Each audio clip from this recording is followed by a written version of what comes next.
Hello, my name is Mr. Manzke, and we are going to take a look at some examples of geometric shapes, and we're going to mark them according to the information given in each problem. So if I'm looking at number 31, they're giving you some information here. They're telling you that TH, here's T, here's H, and they're telling you that it is 6 units. So that means that you would put the number 6 right here. They're also telling you that the measurement of angle THO is equal to 90 degrees. So here's T, here's H, here's O. A 90-degree angle, we would use like a little square, or you could just write 90 degrees. Either they're the same, means the same thing. And then OH is equal to 8. So I look for OH in my picture here, and that would be 8. Okay, so all we're doing is just looking at the picture and making it markings. We're going to take a look now at number 32. We got two triangles. We have the information that RA is equal to SA. So look for RA. And then SA. They're equal to each other. That implies that RA, the line segment, is congruent to SA. Okay, so anytime they say that the measurements are equal, it means that the line segments are congruent. So I'm going to put a little tick mark here and here. You can put 1, 2, 3, 4, it doesn't matter how many tick marks. The key is to show that these two line segments are the same. Next up is you have the measurement of angle T is equal to the measurement of angle H. So we're going to find T and H, and they're telling you here that these two angles are equal to each other. That implies, again, that the two angles, angle T is congruent to angle H. So anytime that the measurements are equal, the angles would be congruent. So I'll put like an arc here, and we'll just put 2 tick marks just to indicate that these two angles are congruent to each other. The last one is RT is equal to SH. So RT is right here, SH. Remember, that implies, okay, so just so we're clear, that the line segment RT is congruent to S and then H. Okay, so I look for RT. I'm going to put 3 tick marks, and that's going to be congruent to SH, and I'll put 3 tick marks there. Okay. All right. So the next one we're going to take a look at is number 33. Got a lot of information here. First thing is AT is equal to AG. Now again, what that implies is that these two are congruent to each other. Okay, so we're saying that AT is congruent to AG. Okay, so you're going to have to find AT. Here's T right here, here's A, and then here's G. Okay, so AT, this line segment right here, is going to be congruent to AG. This next statement right here is AGT is congruent to angle ATG. Okay, so you got to follow along here. G is the angle we're talking about. So AGT, that's this angle right here, I'll put an arc, is going to be congruent to angle ATG. So it's kind of obvious. I'll put 2 tick marks here. Okay, just to indicate to the readers that these two angles are going to be the same, are congruent.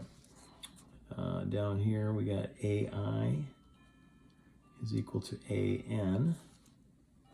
Okay, I'm running out of room here. So AI is down here, N is right here. Okay, so what we're going to tell the reader here is that AI, we'll put 3 tick marks, is congruent to AN. Since they're equal, that means that AI, that's a line segment, is congruent to AN. The last one, you got GI is equal to TN. Okay, as we've been consistent when talking about this, here's GI, we'll use 4 tick marks, 1, 2, 3, 4. And then TN, we're going to go 1, 2, 3, 4. Okay. All right. And again, we could say the statement here that the line segment GI is congruent to TN.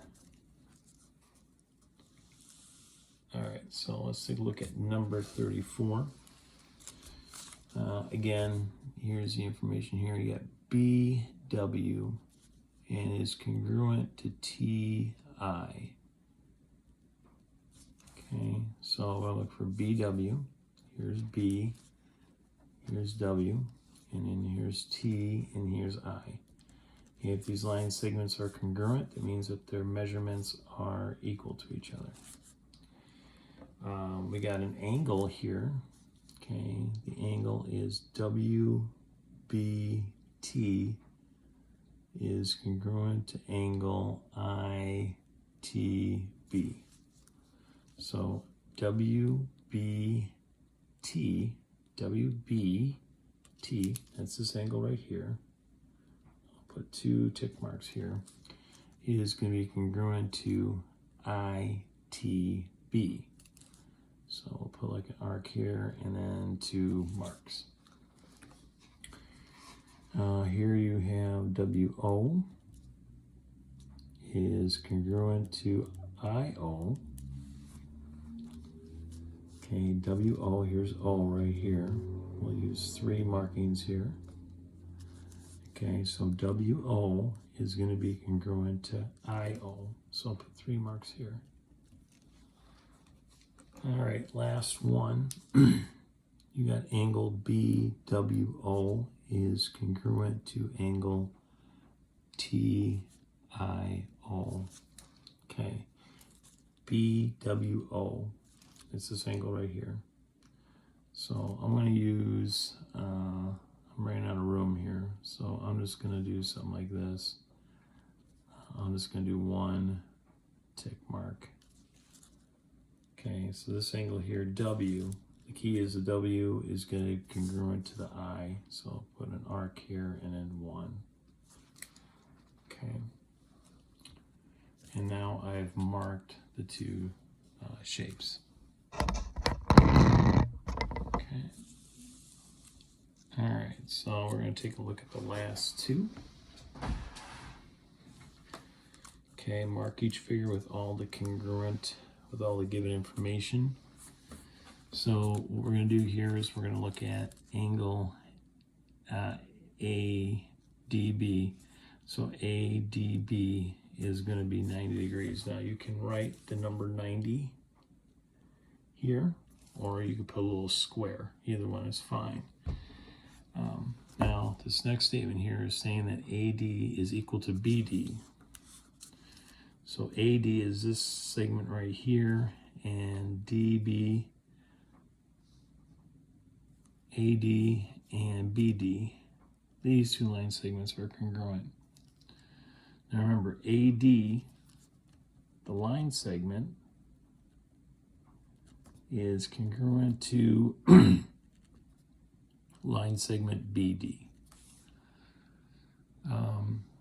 Okay, over here we have angle DAB.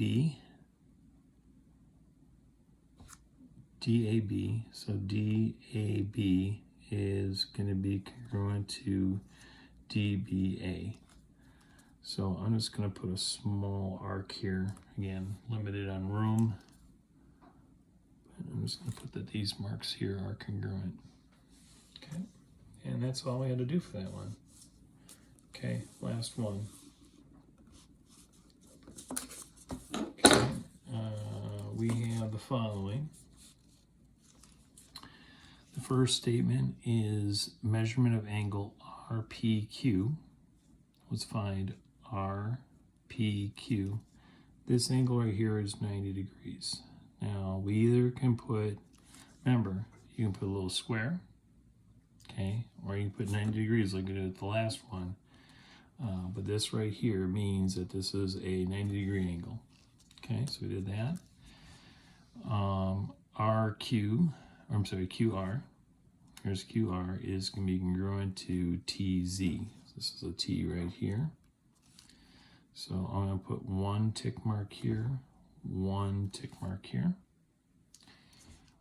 RT is equal to QZ. Here's RT, here's QZ.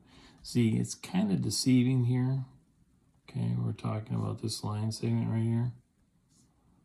Okay, so we're clear. I'll put the two tick marks here and here.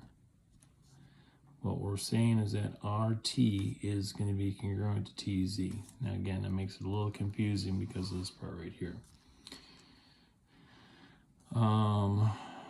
RT. Okay, so we got that one done. Now the last one is angle Q is going to be congruent to angle T. So I'm going to put a little arc here, and I'm going to put an arc here. And it's just telling the reader these two are congruent to each other. All right. Thank you very much for watching. My name is Mr. Manzke, and I'm the geometry teacher. Thanks for watching.